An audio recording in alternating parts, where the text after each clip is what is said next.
Sige, buksan na natin yung kwarto. Ah, sure. Han? Ay, napisa.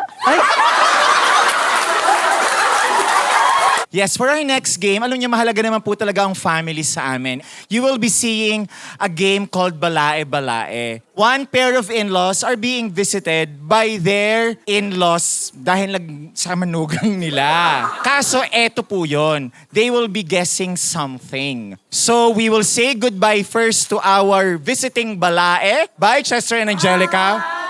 Si Papu at si Thea ay may alam na information na ipapahula nila kay Angelica at kay Chester. Ano ang something sa kanila na peculiar? Okay, meron daw pong malaking tigyawan. Ano pong body part? Sa ngipin. Nagkataon naman, tumuloy sila sa pagbisita. We call in Chester and Angelica and say goodbye to Papu and Thea because they will also guess something. Hello, Angelica and Chester. Ang ipapahula nila ay may weird po or kakaiba yung bahay. Halimbawa, gawa yung bahay sa mga condom, ganon.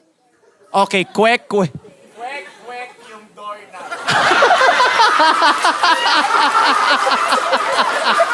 So sana po, handa kayong umuwi ng mga 1 a.m.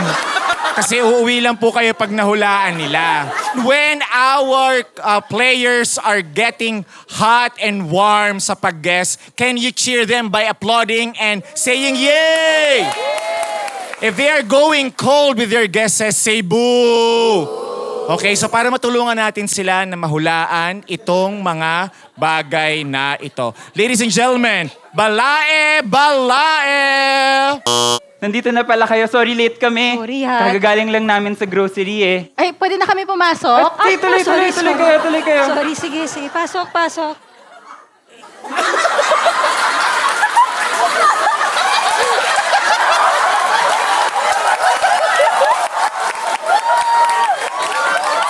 Kayo naman, nag-abala pa kayo. Nagluluto nga. ata kayo ng paksiw eh. Na kaya wala kaming dala. Siyempre, alam mo naman, yung bahay namin, it's made out of puso ng saging. Pero kaka-renovate lang namin. Buti naman. Kaya pala hindi na mukha, oo. Oo. Alam nyo, maupo kayo. Oo nga. Sige. Kumain na ba kayo? Parang kumain na kayo eh. Meron kayong... Have a seat, Thank you. Kakakain lang namin. Salamat sa hinanda nyo. Dito yung yung magiging kwarto ng anak natin. Na? Oo, Ito yung magiging kwarto. No? dyan. Pwedeng tingnan. Sure. Hindi ba masisira to? Medyo malambot. Alam mo, itong bahay kubo namin na maraming mga gulay at prutas. Gawa sa gulaman yan. Dati. Hindi halata, no? Hindi halata. Siyempre, magaling architect namin. Space construct. Oh, wow. Sige, buksan na natin yung kwarto. Ah, sure. Han? Ay, napisa.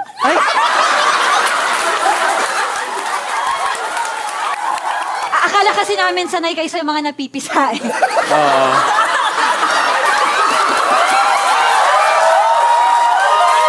Alam mo, sipain ko na lang. Ay. Wait, sayang naman. Pwede palagyan ng suka yun. Alam nyo, yung bahay namin gawa sa chicharon.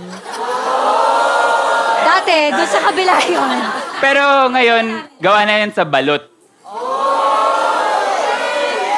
Dapat talaga mas Philippines eh, no? Mas Philippines pa, mas... Parang yung nasa loob kayo ng bahay, pero feeling nyo nasa streets kayo.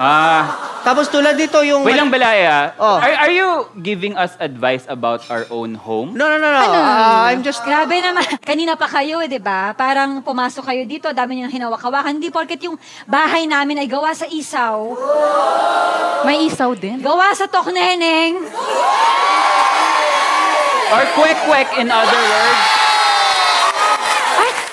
Lahat to? Yes, lahat! Actually, Lahat! yan, orange number 5, yellow number 4. Yun talaga yung choice namin for paint. Kala ko yung ano lang. Hindi na pala kailangan magbigay ng advice eh. Meron ba kayong suka dyan? Suka! Meron. Ayan, ito. Isang buong bote. Pero pag kinain namin yung kwek-kwek, hindi ba tayo malalock out? Paano kami makakalabas? Balae, yung doorknob na yan, kahit gawa sa kwek-kwek yan, matibay yan. Okay? Okay. Actually, sa sobrang tibay niyan, baka hindi kayanin nung... Medyo ano kasi. Oo, eh. Alam nyo, parang kumagat na yata kayo. Gusto nyo tissue? Maraming tissue. Sige, sige. Kasi malaki yung bibig ko eh. Oo nga. Kitang-kita nga namin eh. Oo, sige. Dahan-dahan, baka masaktan Oh, kayo. baka, sorry. baka mapop. Oo, mahirap na kasi namamaga talaga yung lips ko Alam eh. mo, yes. Alam mo, Mars, may tanong ako. Sige, go lang. Kasi ako lagi, meron akong derma, meron din akong Oo. dentista. Ikaw ba, isa na lang? Well, pag nagmamahalan talaga, mag-fuse talaga kayo magiging isang tao. Ganon talaga yon. Do gets naman, kami rin naman Oh, ni yes. Honey Oo ay naman. nagmamahalan din. Pero Pero iba eh. iba to. Nakita mo naman, di ba, mahilig kami kumain ng street food. So, nagkaka-pimples talaga kami sa bibig. Pimple sa Sa bibig. bibig. Hindi, yung pimples, nagiging bibig na namin. Ayun. Kaya minsan, ang nangyayari sa amin, para kaming pimple na may kamay at paa. Oh.